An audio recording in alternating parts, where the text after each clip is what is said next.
Today we've got the first look at the Samsung Galaxy S26 Ultra. With an upgraded chipset, battery and cameras, it's finally the S phone we've all been waiting for.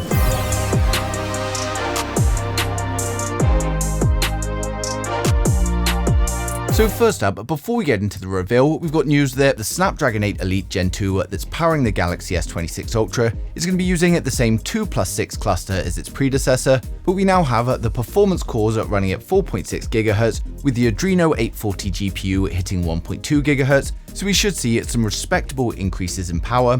And as usual, when it comes to the Snapdragon chip, the S26 Ultra is going to be using the most powerful overclock version, and this time it's going to be running at 4.74 GHz according to Ice Universe. But this year we also get a larger vapor chamber as well, which is going to greatly help with the thermals, and it's going to allow Samsung to get the most out of the chipset. Something else that's going to allow you to get the most out of your smartphone is today's video sponsor, the in-ear Pocket Rocket P50, the incredibly small but incredibly powerful power bank.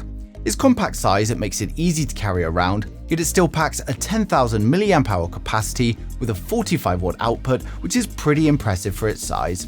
It supports Power Delivery 3 and Quick Charge 3, making it a perfect fit for your smartphones, including Samsung's Fast Charging 2.0. The lanyard is also a USB-C cable capable of 60 watt charging, and it's tested to 13.5 kg pull strength, and the P50 can charge at up to 45 watts from the USB-C 1 or 2 output, or 18 watts from the USB-A. Now, the power bank is made up of 2 cells, and it features their Tiny Cell 2 technology along with all of the required safety features, including their Tiny Cell Pro technology with a built-in thermal management system. Now, with a choice of 5 different colors and a 3-year warranty, the Pocket Rocket P50 won't let you run out of battery again, so click the link down in the description below and grab yours today. Now back to the S26 Ultra, and we've got news from Chun-Vi that we're finally going to be getting an upgrade to the battery capacity, and he states that it's going to be 5,500 mAh, up from its predecessor's 5,000. However, some leakers still disagree with this.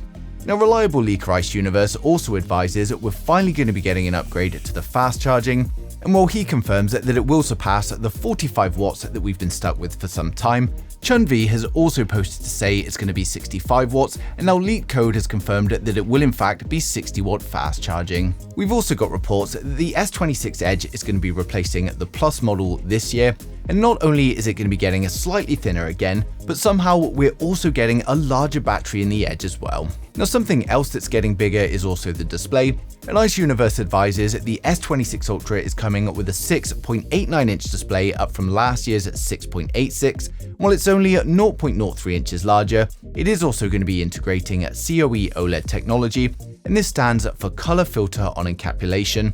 And put into simple terms, it's not only going to provide better color and clarity, but it should also improve the efficiency for longer battery life. And if that wasn't good enough news for you, we've also got news of more trimmed down bezels, delivering an improved full screen display. Now, another upgrade is one I'm always happy to see, and that's with the primary camera.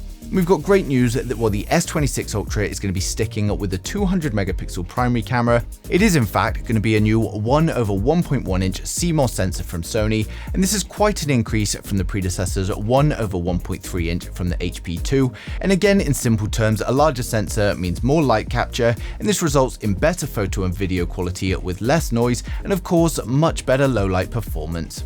Now, while there were many reports of an under-display selfie camera, that's now looking very unlikely for the S26 Ultra. Even the Fold lost its under-display camera with its release this year. While it was assumed it was due to better photo quality from a punch-hole camera, there's also an ongoing dispute between Samsung and BOE about the technology used in these under-display cameras, so it may be that Samsung are playing it safe until this issue is resolved, as they don't want problematic technology in upcoming releases. Next up, we've got the design revealed by reliable leaker Ice Universe, and he's posted this image of the S26 Ultra along with all of the spec confirmations that we covered earlier. And of course, I've used this image to make these renders, including the ones in hand, to give you guys a good look at what the S26 Ultra is going to look like. Now, of course, the main difference is in the rear cameras, where we now have this new module on the left hand side. And maybe this is there to create a bit more space internally, as Ice Universe also confirmed that the other main difference is that the S26 Ultra is going to be slightly thinner, coming in at just 7mm thick. Now, one thing to mention is we don't know the colors just yet, and these colors here are simply just my guesses of what we could see. And of course, we always get a few standard colors as well as a few bespoke ones for online orders, but for those wanting to know the expected specs, design, and pricing for the whole lineup, we're now going to run through it all, so hit subscribe and we'll get right into it. So first up, we've got the standard Galaxy S26, which is coming with a 6.2-inch dynamic AMOLED display with improvements to brightness and color accuracy. We get a 120Hz display with HDR10+ and a resolution of 1080 by 2340, and it's going to be protected by Gorilla Glass Victus 3. We get a 12-megapixel punch-hole camera for the selfies, and then over on the rear it's a triple camera setup consisting of a wide, an ultra-wide, and a telephoto, but unfortunately at this time we don't know the exact sensors being used. It's going to be powered by the Snapdragon 8 Elite Gen 2, and it's coming with 12GB of RAM and up to 512GB of storage, which will be UFS 4. It's coming with a 4000 mAh battery with 25W fast charging and 15W wireless charging, and it will of course come with 5G, Bluetooth 5.4, Wi-Fi 7 and ultra-wideband support, and it's going to be launching with One UI 8 based on Android 16, and it's expected to launch from $800 in January 2026. Now next up, we've got the Samsung Galaxy S26 Plus, which may also be the S26 Edge, and it's coming with a 6.7-inch dynamic AMOLED display with improvements to brightness and color accuracy. We get a 120Hz display with HDR10+, a resolution of 1440 by 3120, and is protected by Gorilla Glass Victus 3. We get a 12-megapixel punch-hole camera for the selfies, then over on the rear it's a dual camera setup consisting of a wide and an ultra-wide, but unfortunately at this time we don't know the exact sensors being used. Now it's going to be powered by the Snapdragon 8 Elite Gen 2, and it's coming with 12GB of RAM and a choice of 256 or 512 storage, which will be UFS 4, and it's coming with a 3900 mAh battery with 45W fast charging and 15W wireless charging, and it will of course come with 5G, Bluetooth 5.4, Wi-Fi 7 and ultra-wideband support. And it's going to be launching with One UI 8 based on Android 16, and is expected to launch from around $1,000 in January 2026.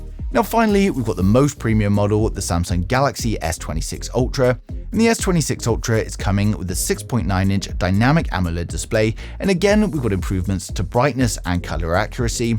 We get a 120Hz display with HDR10+ and a resolution of 1440 by 3120, and it's going to be protected by Gorilla Glass Armor 3. We get a punch-hole camera top center to house a 12-megapixel selfie camera. And then over on the rear, we get a quad camera setup consisting of a wide, an ultra-wide, a telephoto, and a periscope camera. But again, at this moment in time, we don't know the exact sensors being used. It's going to be powered by the Snapdragon 8 Elite Gen 2 in all regions, and it's coming with up to 16GB of RAM and 1TB of storage, which will of course be UFS 4. Now it's coming with a 5000 mAh battery with significant improvements to the fast charging, and it will of course come with 5G, Bluetooth 5.4, Wi-Fi 7 and ultra-wideband support. It's launching with One UI 8 based on Android 16. It is expected to launch from around $1,300 in January 2026. So overall, the Samsung Galaxy S26 Ultra is looking like another fairly sensible release from Samsung, but this time we've got many respectable upgrades in hardware that make up for the lack of design changes. Now of course, we're going to get plenty of improvements to hardware and software and AI, and of course we're also getting an upgrade to the camera sensor in there as well. But like the past few years, it shares many similarities with its predecessor, so I don't think anyone with an S25 is going to be rushing out for an upgrade, but for anyone with an older phone or maybe looking to try out their first S phone, then it's going to be a great choice. Now of course, it was still quite a way away from the official launch, but as we approach it, more and more leaks are going to come in, and I'm going to be sharing them as soon as they do, so make sure you subscribe so you don't miss a thing in the future.